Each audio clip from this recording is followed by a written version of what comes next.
everyone. Welcome. It is 12:03, so we will go ahead and get started while more folks join us. Thank you so much for being here to our Defend Health webinar to talk about climate change and its impact on women and children's health. It is so great to be here with everyone. If you'd like to join future webinars, head to creationcare.org/webinars to see upcoming events. So thank you so much for being here. I would like to turn it over to our fearless leader, Reverend Mitch Hescox. He is the president and CEO of the Evangelical Environmental Network. Take it away, Mitch. Thank you, Tori, so much, and it's so glad to be here today. You know, EEN, the Evangelical Environmental Network, has its primary message is that creation care is a matter of life. For we believe very strongly what bad things or what wrong things we put into God's creation comes back to harm all of human life. And we are a pro-life ministry. However, we are not just anti-abortion, we are pro-life. We believe in caring about life from the moment of conception to natural death. And as you learned today from our presenters, that pollution is a serious form of life-threatening both illnesses and death itself. In fact, we've been called to care for God's creation since the very beginning. Genesis 2:15 calls us to care and tend his garden. Isaiah tells us that human beings destroy the earth because we don't listen to God. But most importantly for this discussion are passages like from Matthew 25, where Jesus commands us to care for the least of these. Also, we hear one of my favorite passages comes from Psalm 25, where it says, defend the weak and the fatherless, uphold the cause of the poor and the oppressed, rescue the weak and the needy, from Psalm 82. We believe that's a very significant problem, as climate change does impact every single person. And one of the reasons that we are a part of this climate action plan that the House Select Committee put out in sharing its 12 pillars, which happens to be a good biblical number, is the fact that it's time for the church, and the evangelical church especially, become more engaged. Currently, EEN has over 2 million pro-life Christians who've asked for 100% clean energy by 2030. But it needs to be more. We need to listen to medicine and science and the Bible and start taking action on climate. We've lost 10 years and we need to pick up the pace. We see the effects all over the place, from its pollution to extreme weather to sea level rise. Climate change is the greatest moral challenge of our time because it impacts each and every one of God's children around the world. So it's time for us not to follow some politician, but to follow our Lord and Savior, Jesus Christ, who commands us to care for his creation because it was made for him. Our discussion today is all about caring about our children, recognizing the impacts we put in their lives. But maybe for us, even more importantly, it's being faithful disciples of Jesus Christ. So with that, I'd like to welcome you again, and I'd like to have the honor and opportunity to introduce our two primary speakers today. And first off is EEN board member and our chief medical advisor, Dr. Phil Lendergan. Phil is, in my opinion, the world's leading expert on environmental health, especially pediatric environmental health. He is the man largely responsible for 30 years ago of ensuring that we took lead out of gasoline and looking for how we affect our children's health there. He's been involved we've been working together for about 10 years on mercury and how mercury from coal-fired power plants impacts the brain of developing children. 2 years ago, he was the co-chair of the Lancet Commission on Climate Change and Human Health. And is just an all-around expert in the field. And even right now, he's been spending a lot of his time on working on the COVID response. He's an epidemiologist. And now I'm going to turn to our other guest, Dr. Bruce Bakar, a women's health doctor, gynecologist, and obstetrician from Southern California, who's literally set aside his practice to spread the word about climate change and the impacts of human health. And we're so very pleased to have him here. And Bruce was just the primary author of a new paper that dealt with something with climate change in pregnancy and neonatal health, if I did that right. And we're really excited to hear him and to talk to him. So our format today is that Dr. Landrigan is going to share with us for a few minutes some of his thoughts. Then Dr. Bakar is going to share with us some thoughts. We're going to have some questions that I pre-prepared, and then we're going to take some questions from you. So I'm going to say a short prayer before we begin, and then I'm going to turn it over to Dr. Phil. Gracious and holy God, we thank all of you for being with us today. Would you guide our discussion and help us to bring awareness to the church, especially the evangelical church, but everybody, of how we are threatening, how we are harming, how we are impacting the lives of our children and all of the people of this planet, especially even right here. So with that, Lord, just guide our discussion. And we ask this in the God that we all know and we acknowledge, Jesus Christ. Amen. Dr. Landrigan, the floor is yours. Mitch, thank you. Thank you for the introduction, the good prayer. This is I consider this to be a very important seminar in a very important series, because I think one of the great needs that confronts us in the United States today is the need to make the American people much more aware of the impacts of climate change and pollution on them and their families. And I think your decision to focus this seminar series on the health impacts of climate change and pollution is exactly what's needed. It's precisely on target, because I think one of the problems that has surrounded so much of the discussion of climate change over the past 10 or 20 years is that far too much of the discussion has been very abstract. It's been climate scientists talking about molecules in the upper atmosphere, wildlife scientists talking about the threats of climate change to the polar bears, all of which, of course, are important topics, but they're remote. They don't impact people's day-to-day lives. People are busy. People are trying to keep their families together. People are trying to make a living. And something that's in the upper atmosphere or far away on the North Pole is just not something they're going to pay attention to today. But I think that's changed. And I think now we understand quite well that climate change and pollution are making people sick, killing people today. We know two additional things. We know that children are exquisitely vulnerable to these threats, much more so than adults. And we also know that there's an enormous element of injustice involved in these exposures. These exposures are not uniformly spread across the population or across the world. In global studies we did of pollution over the past few years, you referred to the Lancet Commission, we found that pollution in all its many forms, air, water, chemical, is killing about 9 million people around the world each year. It's 9 million people dying before their time. And 92%, not more than 9 out of 10 of those deaths occur in low and middle income countries. And even in our country, even in the United States, these deaths are disproportionately concentrated in poor, marginalized communities.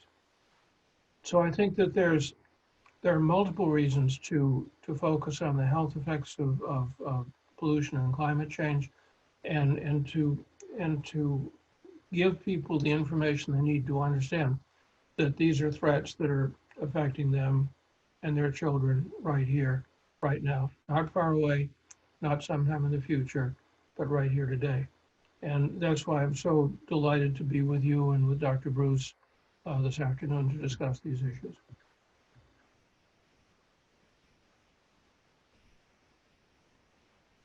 Mitch, you're muted. Yeah, there we go. I realized that as I started to speak. Thank you.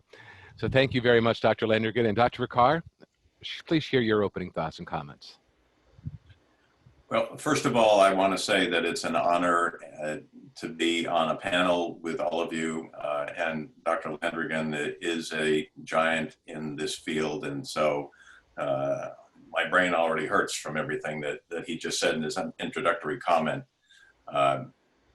Anyway, I feel really excited to share this work that we recently published in JAMA Network Open And I want to put out a disclaimer, first of all. I'm not a research scientist. I don't write scientific papers. I had to have 3 other actual academics hold my hand through this process. But what we all bonded on and connected with was the idea that that with all the health impacts that Dr. Landrigan pointed to, and the fact that it's ongoing, and as a climate for a number of years, one of the areas that really hadn't been addressed before our paper came out, and at least in a large-scale way, was whether or not the climate that is already changing around us was affecting pregnancy. And as an OBGYN, this is something that just it was a natural question to want to answer. So I was fortunate enough to find exactly the right people to work on this research with, and we did a pretty thorough job evaluating 12 years of the most recent papers, high quality studies looking at the impacts of climate on birth outcomes in this country. And we were pretty startled at the results. And I'm here today because those results, I think, stand out and resonate with an awful lot of people. So looking at over 1,800 papers, many of them looking at other kinds of birth outcomes and other populations, we decided to really focus on premature birth and low birth weight and stillbirth, because there was a lot of data in the US that had already been published about these things. Again, not in a big picture way, but the numbers were there, the studies were there. And actually of the studies that we accepted to analyze, it covered over 32 million births. The average study was over 500,000 births. So these are big, big studies by and large, covering the entire range of the domestic United States, from the west to the east, from the Midwest to the south to the north. There were papers that looked at these outcomes. Part of my interest also, and Dr. Phil was referring to this, I think, is that climate change is not just extreme weather. It's not just the stuff that grabs the headlines. The real ongoing daily impact that I think is actually more dangerous because it's so pervasive are the elevated temperatures and a couple of types of air pollutants that specifically are tied to the use of fossil fuels and to those elevated temperatures that come with global warming or climate change. And those are ozone and something called fine particulate matter. And the whole world of air pollutants is incredibly complex, and I'm nowhere near an expert. I'm, again, a clinician that delivered babies as an OBGYN, but there is a direct link between ozone and fine particulates and climate change. So we looked at those in relation to premature birth and low birth weight and stillbirth across the country, and found that basically well over 80% of the studies showed a very consistent association between heat and those air pollutants and those bad birth outcomes. And what's particularly important about premature birth and low birth weight, and we don't have to say much about stillbirth, because anyone who knows what stillbirth is knows that this is the most horrendous, emotionally traumatic experience for a mother and her family to go through that you can possibly imagine. But premature birth and low birth weight are also really important. And as an obstetrician, I just want to make it clear that we've known for years that preemie babies and low birth weight babies often survive. That doesn't mean they're going to be healthy. And they face significant challenges in the first year of life. They're more likely to die.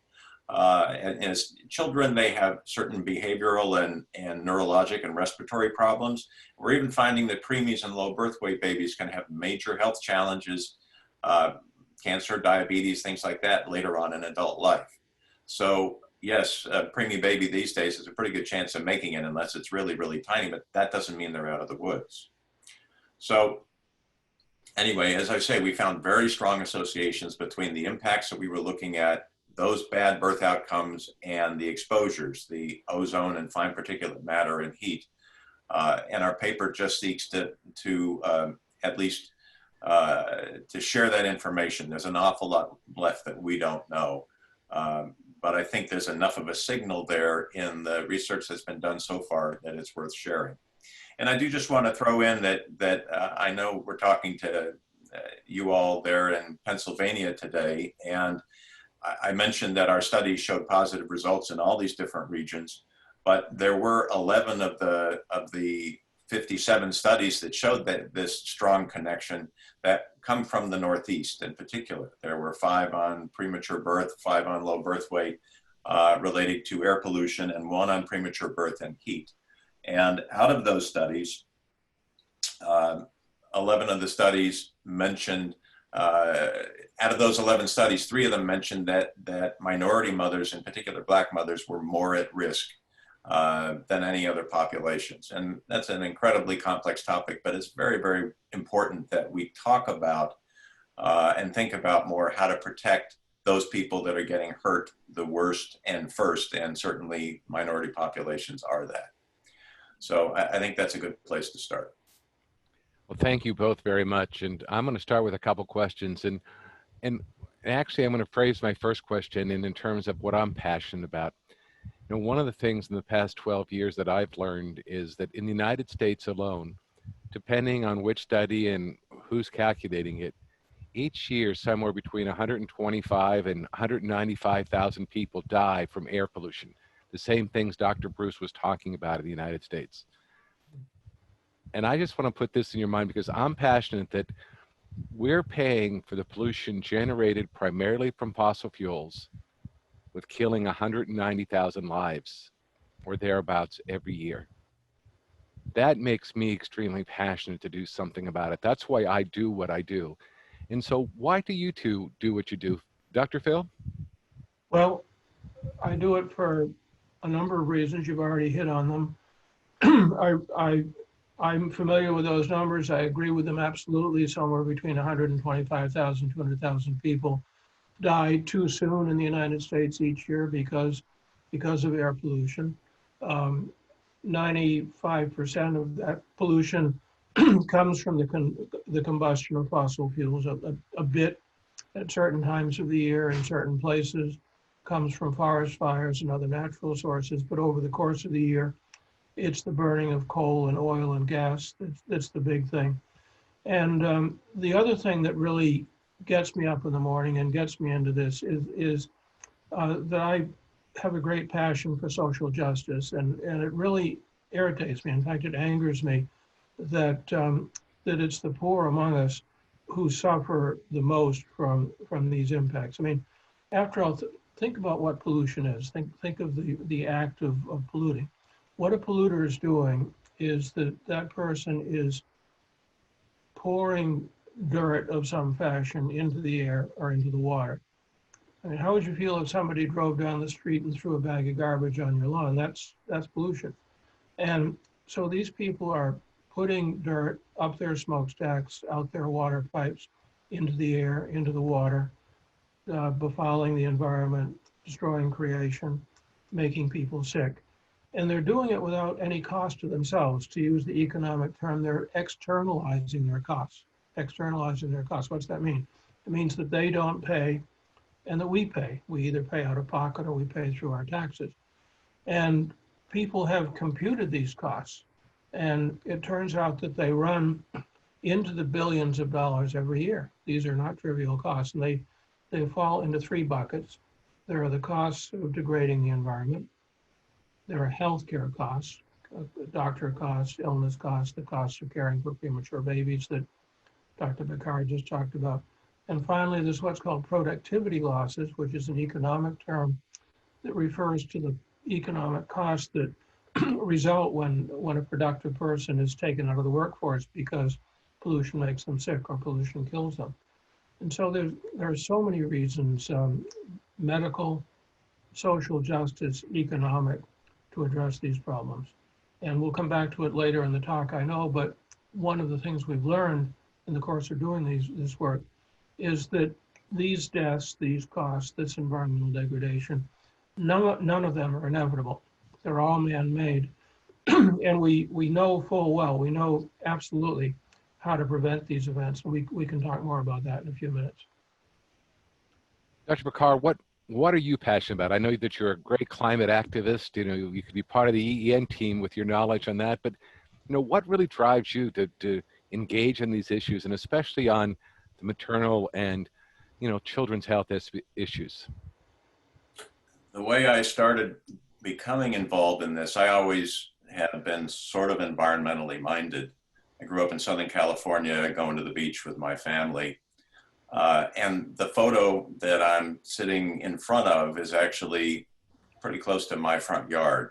I'm deeply connected to the natural world, to nature, to the coastal environment. I surf, I body surf, I walk on the bluffs every day and smell that air.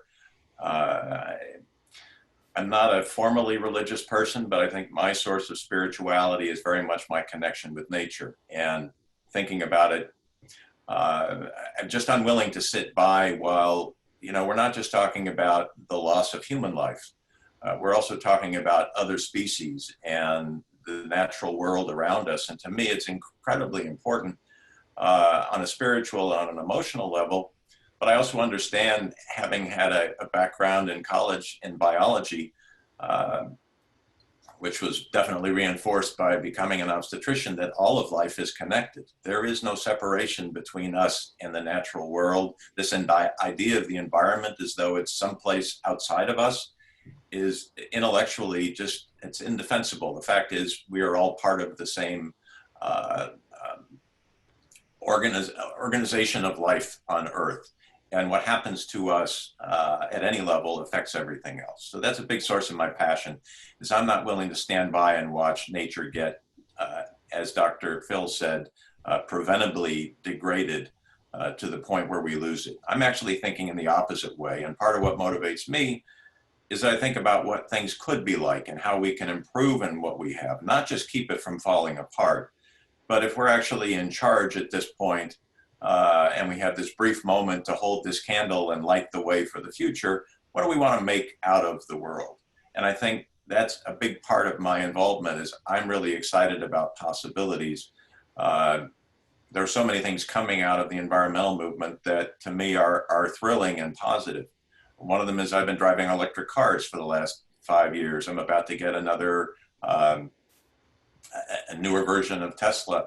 And not only am I not paying for gas, it's the most fun I've ever had driving a car. It's unbelievably better than anything else I ever had that was gas powered. So we're not talking about being doom and gloom, and we're not talking about restricting ourselves and not enjoying the world. I think it's about embracing our connection to each other.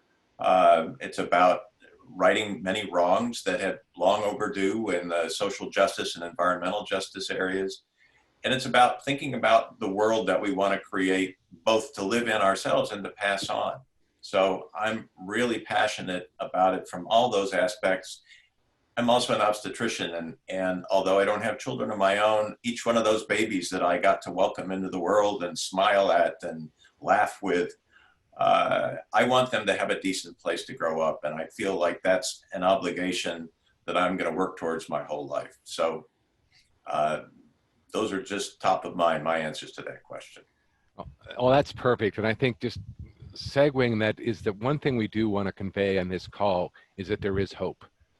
I mean, for us Christians, we believe that, Jesus gave us the ability to do more than he did on this earth. And one of the things that is our listeners today, and to think about that, is for you to sit back and meditate or to pray what the world could look like. What could the brains of your children, unhindered by pollution, what could they create? Excuse me. What, just the dream, the kind of economy we could live in that was pure. And I just urge all of our people to do that. But I do want to go back to the present day for just a moment, and Dr. Landrigan, because I know you've been highly involved in this.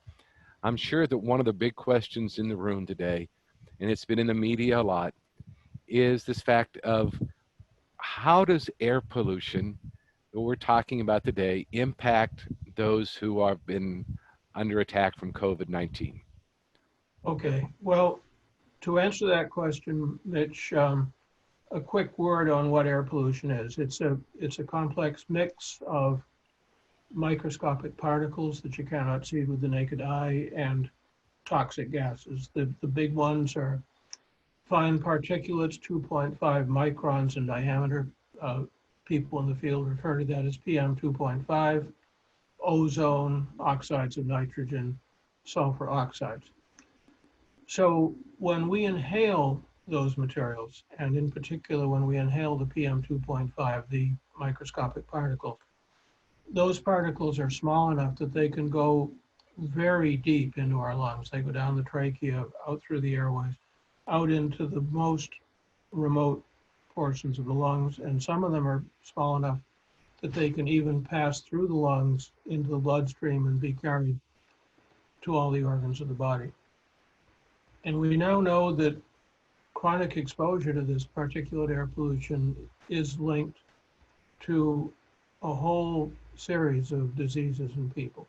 It's linked to increased risk of heart disease, increased risk of stroke, chronic obstructive lung disease, even diabetes, as Bruce said, premature birth, and possibly, the data are still coming in, it's possibly related to increased risk of dementia in older men and women.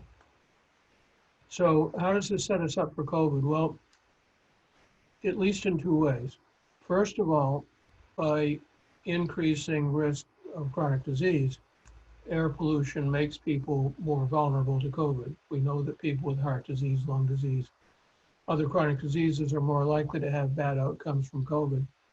And it probably also, pollution tears up the lining of the respiratory tract. And so when a person is acutely exposed to the COVID virus, if they walk by somebody who coughs, for example, the virus is more likely to get into their bodies in larger number because the respiratory tract is already inflamed.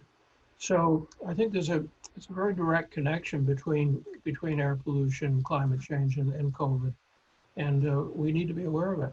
We need to be aware of it. Can I pick up on something you said also a minute ago? You talked about hope. I want to quickly tell a story of hope here because it's so important not to get caught up on the negatives. Back in the 1970s, one of the components of air pollution, which is no longer part of the deal, was lead. We were putting 100,000 tons of lead into our gasoline supply in the United States every year in order to boost the octane of the gasoline. Well, that lead was going out the tailpipe. It was causing contamination across the land. It was getting into children. The average blood level in children back then was more than 10 times higher than it is today in America. In 1976, we began to accumulate evidence showing that this lead was causing brain damage to children, loss of IQ, behavioral problems. And on the basis of that information, we were able to persuade the EPA at that time to take lead out of gasoline. And the results have been magnificent. They have exceeded every expectation. We've dropped blood lead levels by almost 95%. And the best thing we've done, talk about doing something good. We've increased the average IQ of every child born in America since about 1980 by about 5 points. This is outstanding. I think one of the reasons that the United States has become a world leader in computer science, in math, in biology, in medicine, is that we just have now, we're the beneficiaries of 2 generations of really smart kids who grew up without that kind of pollution. And if we can do that for lead, we can certainly do it for everything else.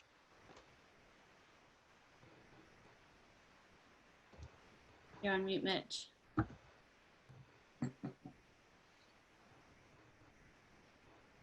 There we go. Sorry about that. I keep trying to be quiet here. Dr. Bakar, one of the things that I really wanted to invite you in this panel for is that you are a clinician. You are a practitioner of, I know you've taken a little hiatus away to do some other work. But one of my real frustrations is that so many primary care and just clinicians of the medical practice don't know about these impacts of pollution and climate change.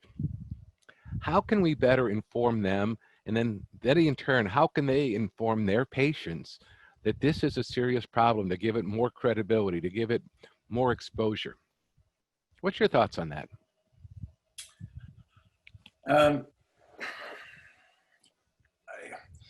Things are changing fast.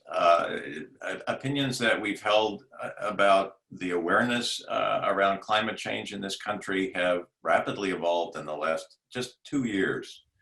I think a lot of what stops clinicians, and I know an awful lot of my partners in my medical group, have solar panels on their roofs and drive electric vehicles and have a certain basic awareness of climate's risk to health and the importance of stopping this problem. But I think a lot of what has inhibited the conversations between doctors and patients about this as an important topic are a couple of things. First of all, just being busy clinicians. You're just trying to get through your day most of the time and not run 2 hours behind. And they probably could stand a little bit more practical direction about ways to address climate with patients that are clinically relevant. In other words, we don't have time for conversations about big global issues or even small local issues that don't directly relate to this patient that I'm talking to right now. But to help them make the connections, for instance, for obstetricians and midwives and nurse practitioners to be aware that it's important to help counsel patients, particularly when temperatures are running high during the summer, or patients, if they have patients who come from neighborhoods where they get exposed to a lot of air pollutants, to best avoid those if the women are going to be pregnant. And we're going to be learning more and more about the optimal times in pregnancy where that information is most important. But some specific information for clinicians to have would be helpful. Also to remind clinicians that the majority of the US population is very concerned about the climate crisis. And so although they may encounter some resistance, by and large, they're likely to be met receptively from patients, particularly if there are things that they're sharing that they can immediately do.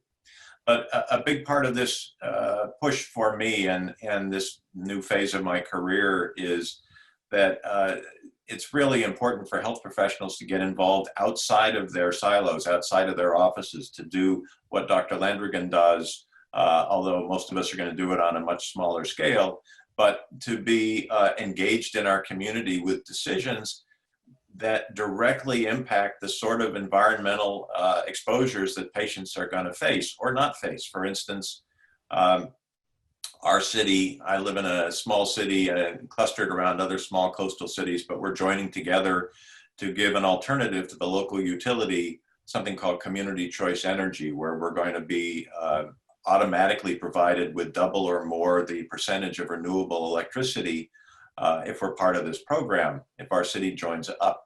And that's not only going to help solve the climate crisis, we're talking about hope here, it's also going to immediately benefit the health of the vulnerable patients that are out there right now that will either be exposed to the burning of more fossil fuels or the use of renewables. So we have good alternatives, and doctors need to become more involved and use their voices to help set the stage for healthier patients going forward. It just makes good sense ethically and economically that we do more of this work. And I'm involved in a number of efforts where I see this happening around the country. It's a really good sign. Well, thank you for that. And I'm going to turn back to Dr. Phil for a second here. One of the things that EEN has discovered, and you alluded to it earlier, and actually I think in your opening remarks, that when people talked about polar bears, or even we found out people talking about in the majority world, the impacts, it was too distant for people to grasp it.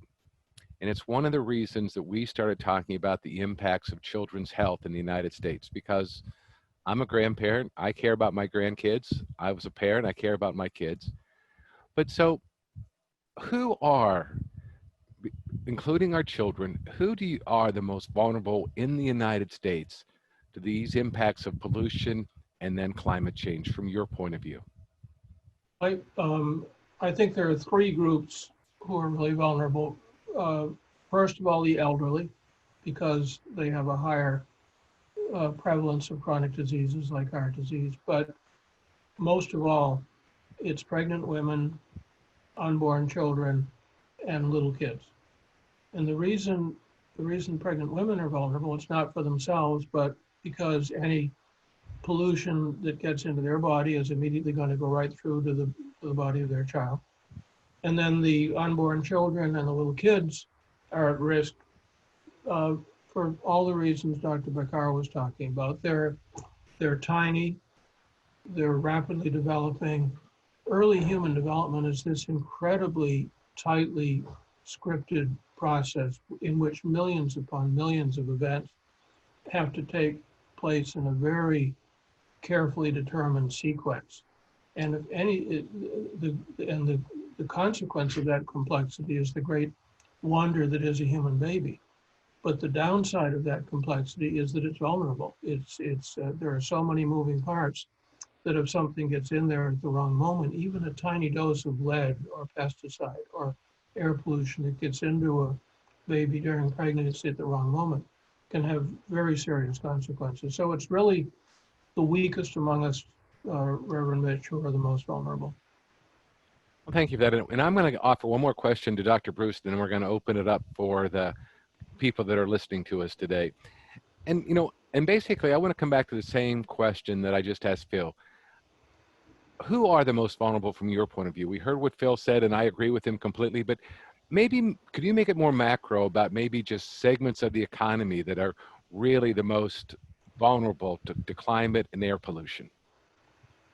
Sure. The other groups that are mentioned often that are at particular risk are people that don't have health insurance, people on the lower rungs of the socioeconomic ladder.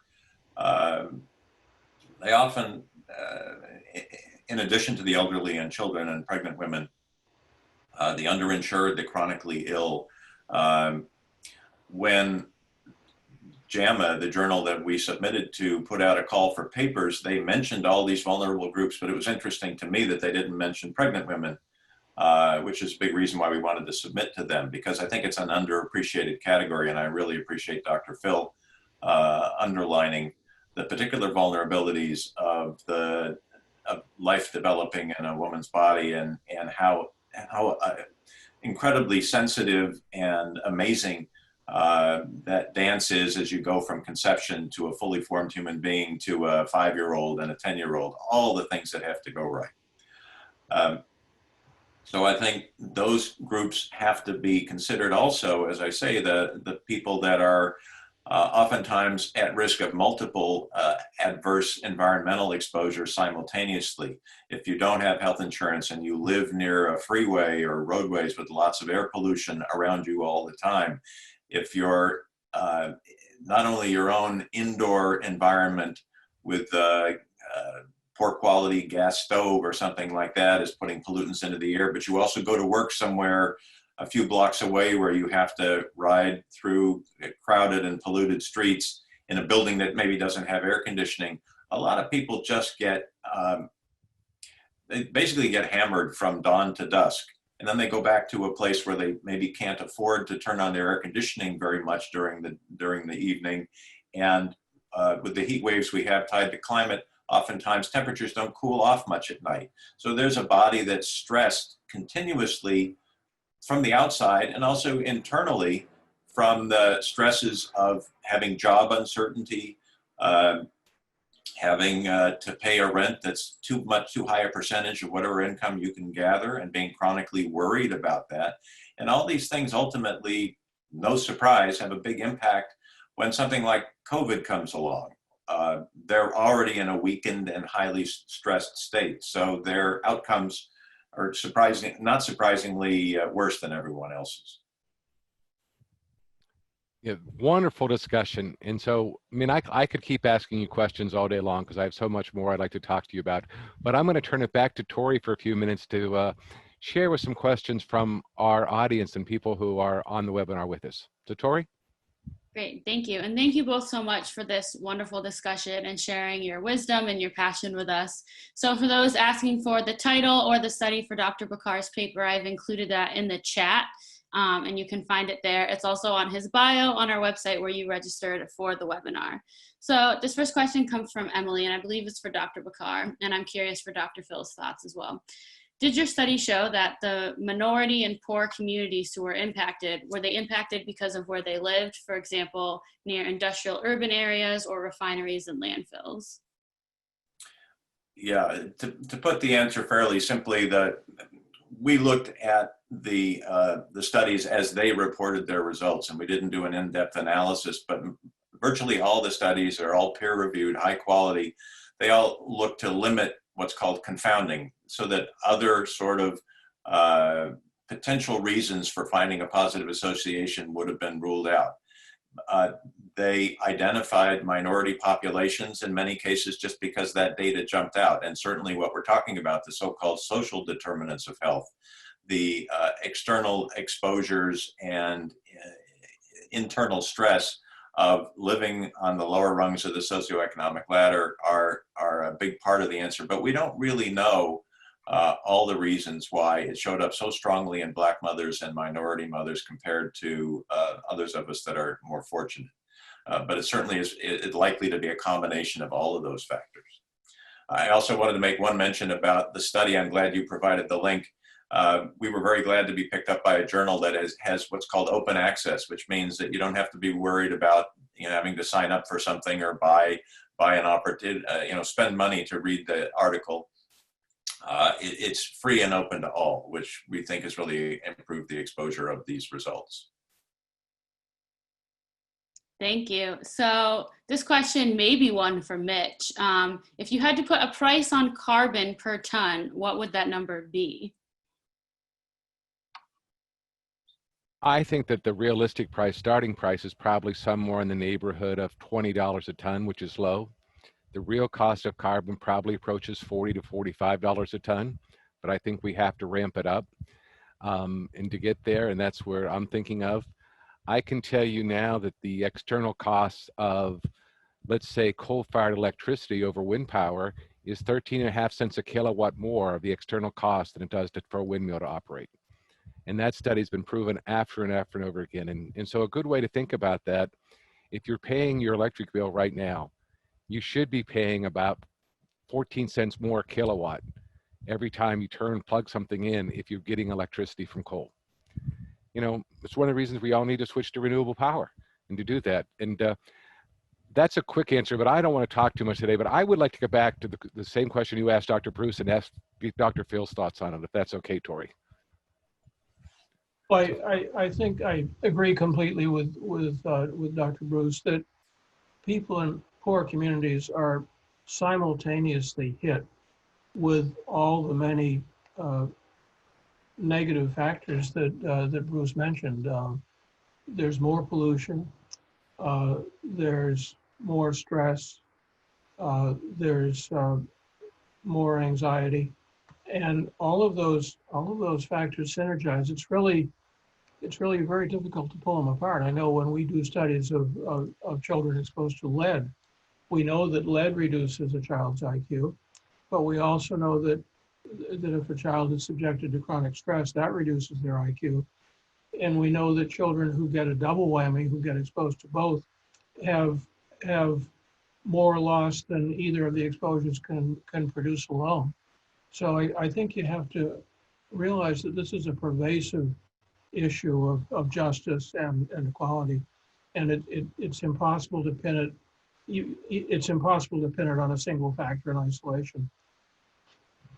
One of the things that I just lift up of that is, and my memory, you may have the memory of who actually wrote it, but I was compiling a bunch of resources on pregnancy, and PM 2.5 right now, soot, impacts 1 in 9 pregnancies in the United States from this one study.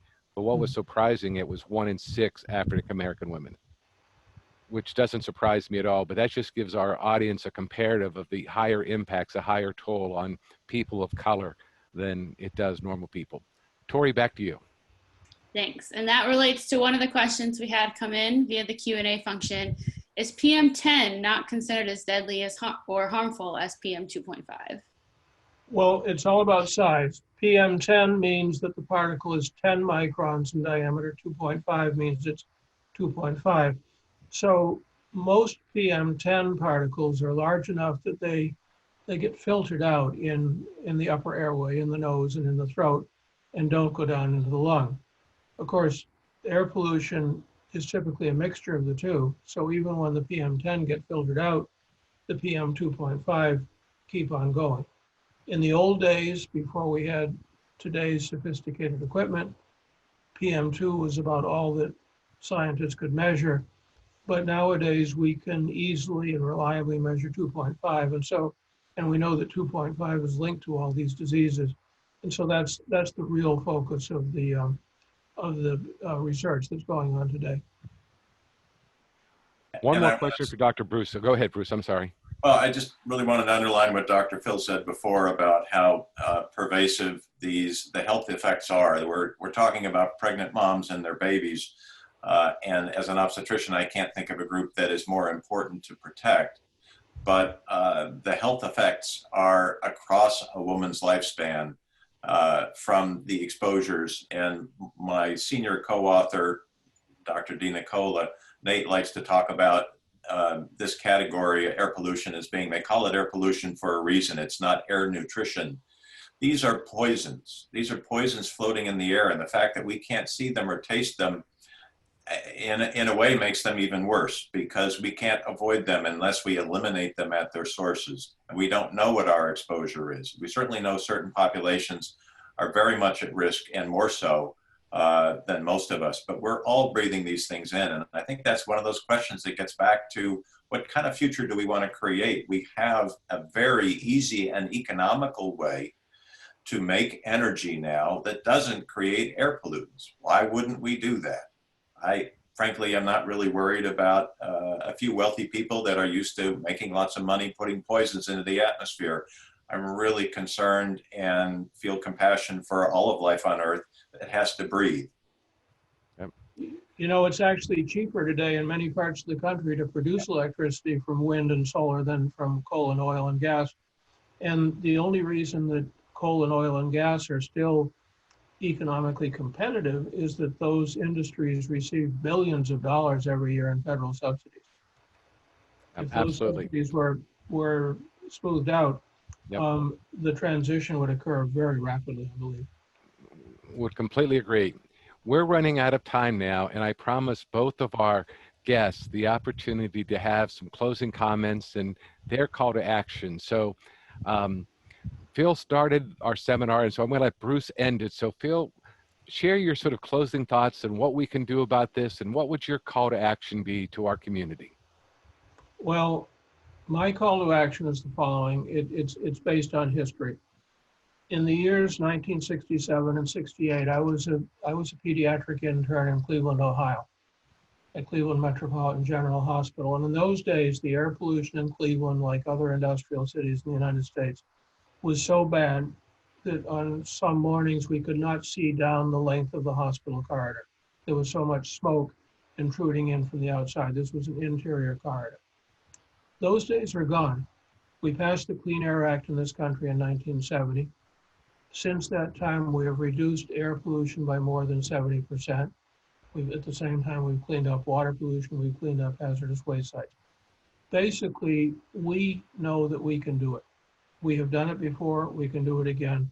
I think we should all be hopeful that if we put our minds, our hearts, our wills into the effort, we can leave our children a world that is free of pollution. Bruce, you're on. Okay, I've been thinking a lot about this now because I do get a chance to talk to audiences a fair amount since the papers come out. And the way I'm talking about it now and thinking about it is I think 2020 is becoming the year we got to see clearly some very important changes that need to get made. First of all, facts and science matter. I think we've now seen what happens when you politicize facts and science is you pay for it in blood and human suffering. That's just not okay. We need to do better than that. Facts and science are crucial. Secondly, and it's not something I've gone around saying, but I think it's important to say now, we live in a racist society. Unfortunately, it's been that way forever. And I don't think that will change until enough of us who are not affected by it stand up and say, this has got to stop.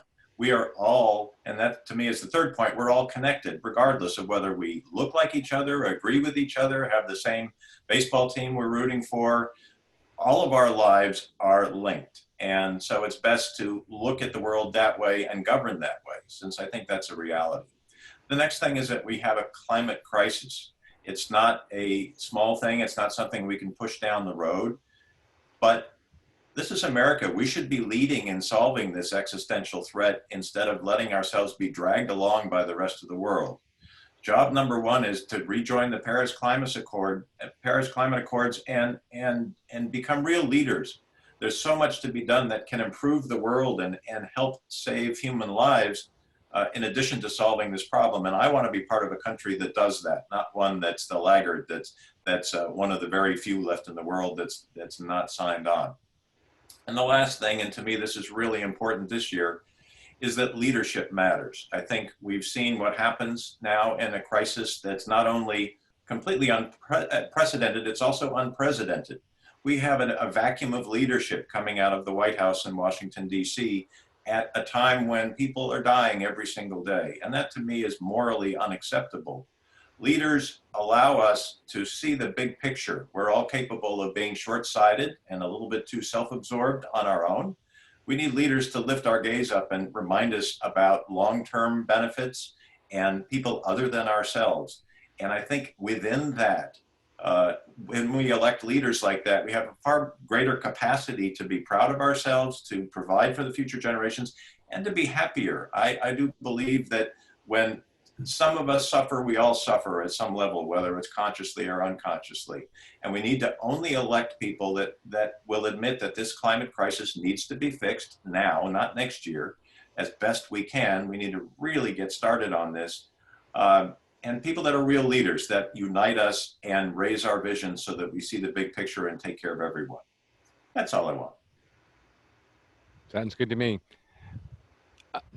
Let me say a few final words from my part before Tori comes up with some final instructions and some call to action.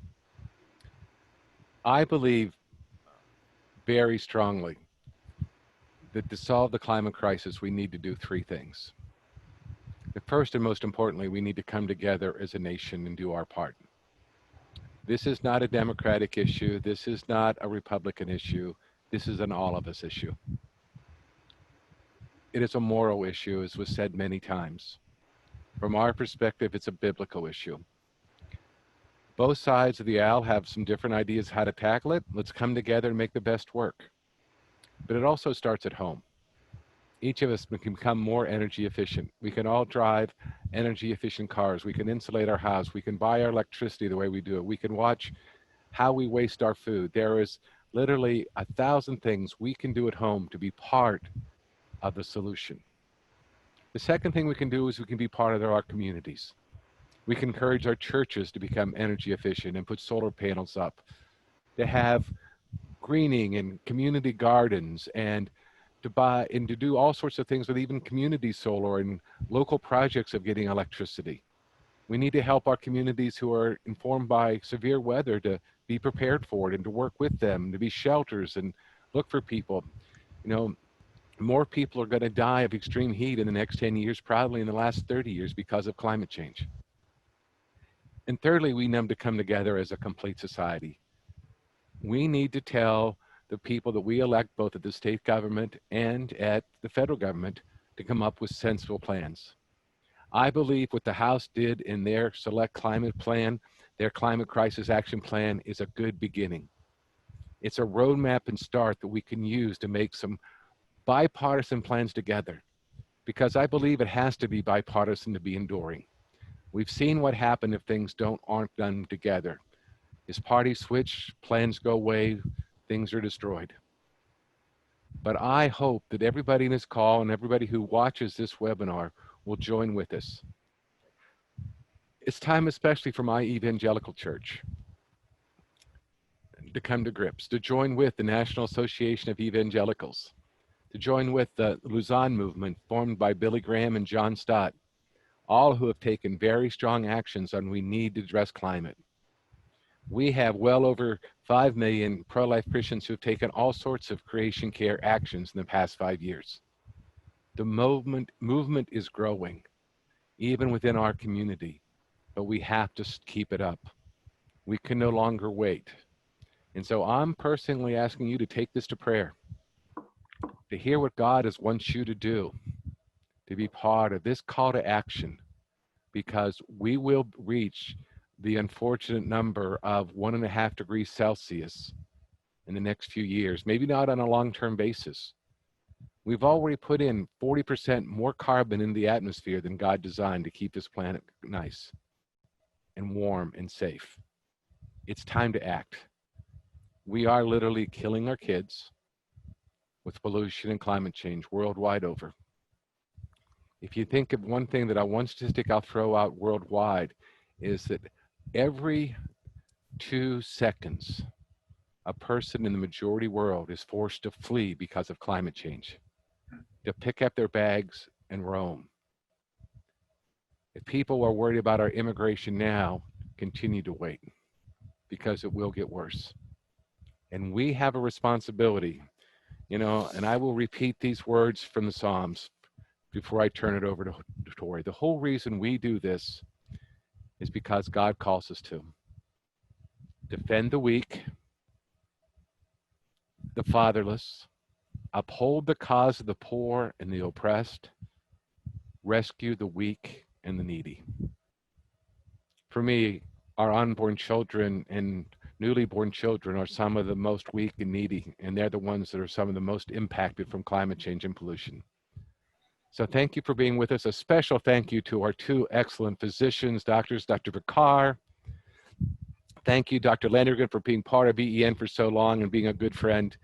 I would love to continue this dialogue, maybe do it again with some different formats. This was excellent.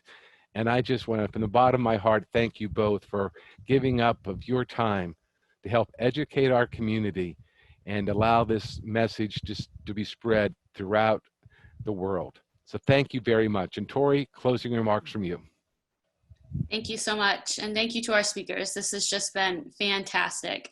So I would like to draw everyone's attention to some next steps you can take in light of what we've learned today and in light of what Mitch said. First, we have an action alert specifically designed for this webinar and the topics we've covered. So if you head to creationcare.org/action alert, I put that in the chat as well. There is some background information on the report that Mitch mentioned, and there is a pre-drafted message for you. All you have to do is enter your address and it will go to both your senators and your representative. And you can edit it if you'd like to personalize it and add your own words, or you can send it as is in 2 seconds. And that's a great way to let your elected officials know that Christians, that evangelicals are paying attention and want to see bipartisan, bold climate action now. And this is our second of 6 webinars in this series. Yesterday's webinar is already on our